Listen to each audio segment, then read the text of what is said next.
Today, I want to talk about INFJs and physical exercise.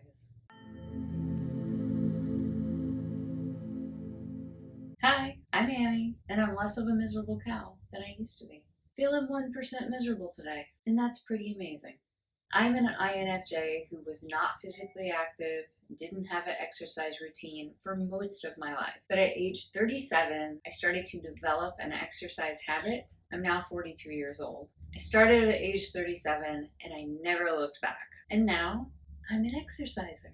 I have a body. I am a body. Believe it or not, this is a revelation to me. And I want to share this with you because becoming an exerciser is one of the most astonishing, surprising, and valuable things that has ever happened in my life. And I just want to share my enthusiasm. Just like many INFJs, I used to be extremely resistant to exercise. I would say things like, oh, I'm not an exerciser. That's not for me. I hate running. I was just extremely resistant to it. Many INFJs are this way, and many other types are as well. Some people are just very averse to exercising. But I want to tell you what it looks like from the other side. You hear a lot of people saying they hate exercise, they don't have time to exercise, but I just want you to know that exercise gives so much more than it takes. You think that you don't have time, but when you become an exerciser, it actually makes you more productive. It's kind of counterintuitive. Statistically, INFJs are less athletic people. Now, there are outliers, of course. There are going to be athletic INFJs. It could be that they grew up that way and started at a very young age, or they just evolved as people. We evolve, right? Hopefully, we grow, we become more whole, integrated people. And for INFJs, usually the key to doing this is exercising your opposite tendency. So as an INFJ, you might know that consciously and specifically consciously exercise your opposite tendency and cultivate an exercise habit, or you might just sort of intuitively stumble upon that. That's kind of what happened to me. I just kind of had an intuitive feeling that those were the kinds of things that I needed to do. Exercise, meditate, focus on sensory meditations and that sort of thing. I just felt like that's something I'm not good at, so maybe I should try it. I was just sort of subconsciously or intuitively drawn to develop these other aspects of myself because they were weak. And that's the right thing to do. That's what you should do as an INFJ if you want to evolve and become a more whole, integrated person. So yes, there can be INFJs that are athletic, but maybe they have to work a little bit harder to achieve that athleticism because it doesn't come innately. So it isn't surprising that INFJs are not typically athletic people because their extroverted sensing is inferior. It doesn't come naturally to them. I read on the internet that INFJ professional athletes are rare and that many INFJs can succeed as athletes if they begin at an early age. I didn't do that. I was 37 years old when I started running. I'm 42 now. I was really late to the game. And it's one of the most astonishing miracles of my life that I'm a runner. If you told my 35-year-old self, someday very soon you're going to be a runner, you're going to run in races, you're going to run 14 miles at a time easily, there's no way I would believe it. My default is to forget that I have a body. I really just feel like I am thoughts and feelings, just sort of nebulous thoughts and feelings walking around. Like I'm just a psyche. It's very easy for me to forget that I have a body. Less so now that I've become a habitual exerciser, but it still is my default. Most of the time, I'm extremely involved in my inner world. I'm introspecting. I'm just a mass of abstract thoughts that don't even really make a whole lot of sense. To others, anyway. To me, it makes sense, but it's just an impression. I can't always articulate it. But I've always felt a need to express. And so I have to take extra effort to try to organize those thoughts into something that is deliverable and understandable to other people. And that actually takes a lot of energy. It's really draining.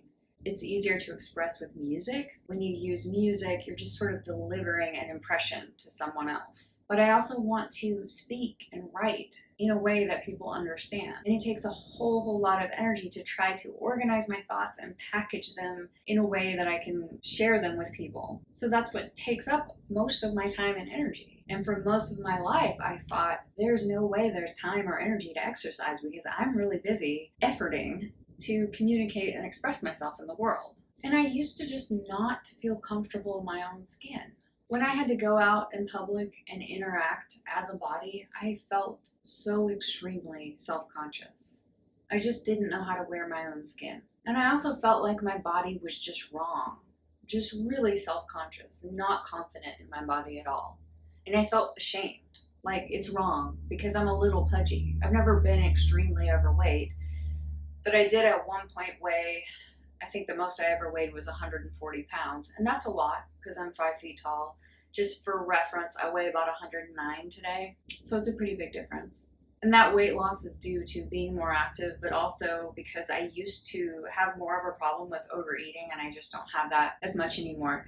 That's probably for another video because that's really, that's an issue with extroverted sensing as well that has changed over my life and I've really gotten control of in a really natural way.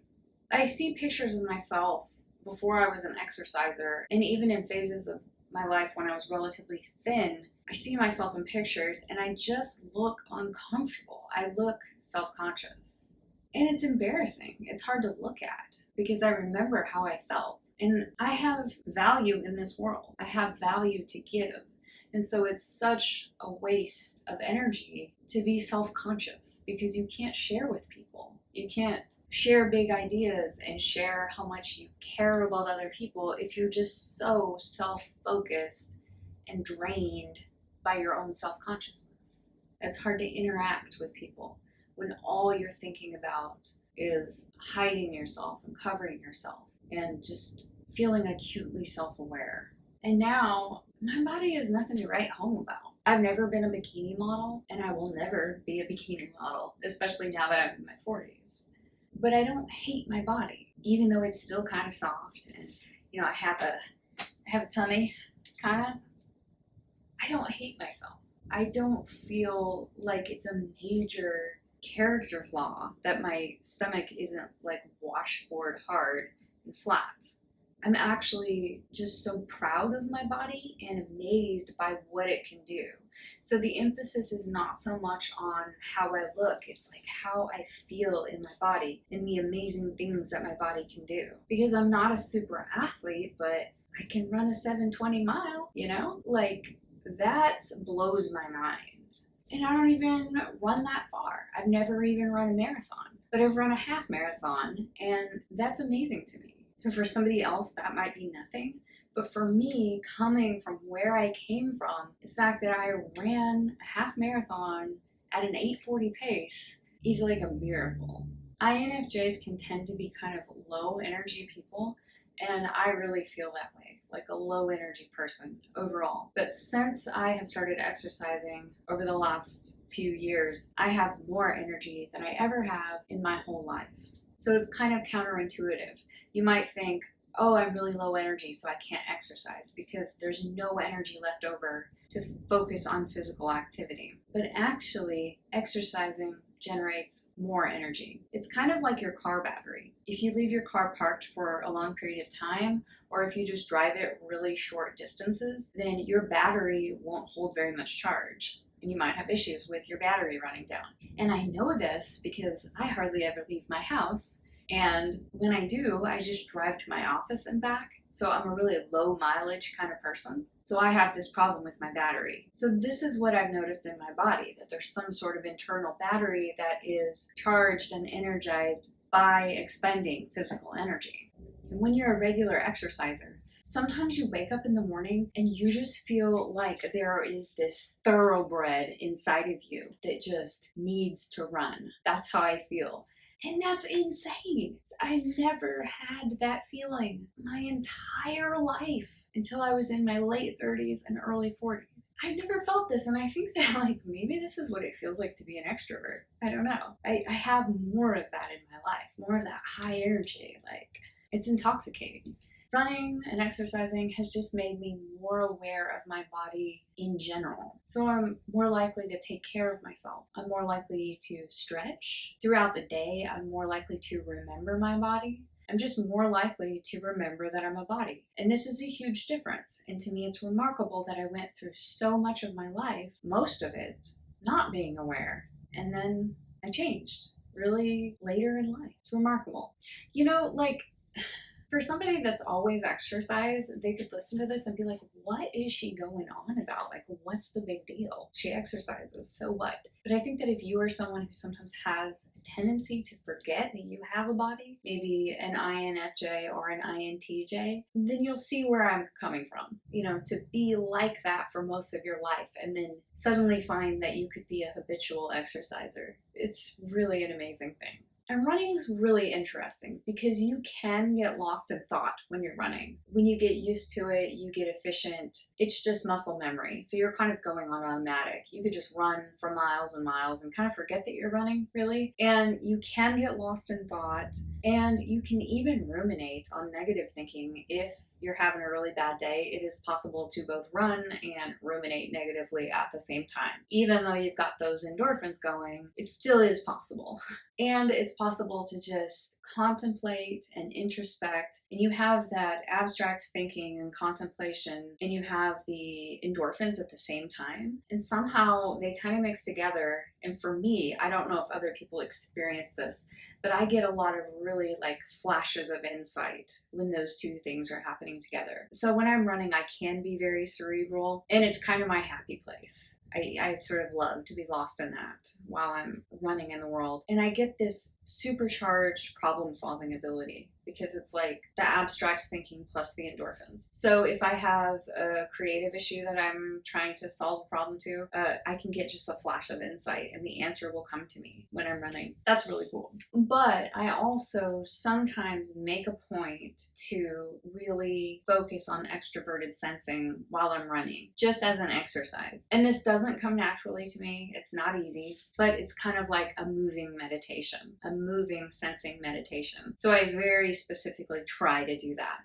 And I'm not great at it, but at least there's that framework. You know, running is a framework where you can explore extroverted sensing even more if you focus on it and really intentionally use it in that way. Strength training takes a little bit more focus, I notice. I go through phases where I'm strength training more, strength training less. Strength training does more to actually change the composition of your body.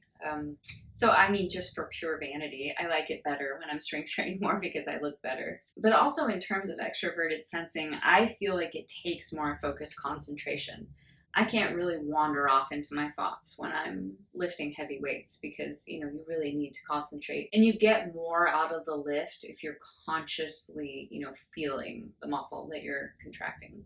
So things like, you know, cycling, running, any kind of long duration cardio, you can get lost in thoughts. But that's okay because I still think that overall, just from running, even though often I am lost in my thoughts, I've still developed my extroverted sensing just by running more often, because even at times when I'm not running, I tend to more often remember that I am a body. So I used to be really annoyed by people who exercise, and runners specifically, because they can be so enthusiastic about it and they insist that you should give it a try too. You're gonna love it. I promise you'll really like it. You know, they love it so much, they feel so enthusiastic about it, and they want to share that with you, and they want you to know that experience as well. And that used to really annoy me, but that's how I feel now. I want to share it with people. I know what it is to really, really resist it, but I also know what it's like on the other side. When you actually become a habitual exerciser, it just gives you so much. I want to share that with people. But I know you can't beat people over the head with it because people are very resistant to it. But I do have some advice. If you want to become someone who exercises more often, focus on consistency above all else, especially in the beginning. So pick an exercise. For me, I picked running, but I always told myself if running doesn't work out, I'll just pick something else, because the main point was consistency. So running doesn't work for a lot of people. The point is consistency. So if running isn't your thing, yoga is great because you really have that platform to focus on extroverted sensing. I mean, you can really go deep into focusing on your bodily sensations while you're doing yoga. And just walking is great. Or going to the gym and just getting some easy cardio on an elliptical machine. Just start somewhere, but focus on consistency. Pick like 3 days a week. I'm going to exercise for 30 minutes, 3 days a week. See how that feels. And then, maybe go for 4. And then don't focus on speed or intensity or really long durations until you get that habit under your belt. Because if you go out too hard and you get injured or you just get too sore, then you're not going to go out again when you're supposed to. If you overdo it on Monday, then Wednesday comes around. You have it written on your calendar that you're going to go out running again, but you're not going to do it. You're just too sore to get out there. So focus on the consistency first. And then once you have that, you just very incrementally, turn up the intensity just a little bit. And over time, you will really progress. I just 100% did not believe that I would ever run some of the distances that I have.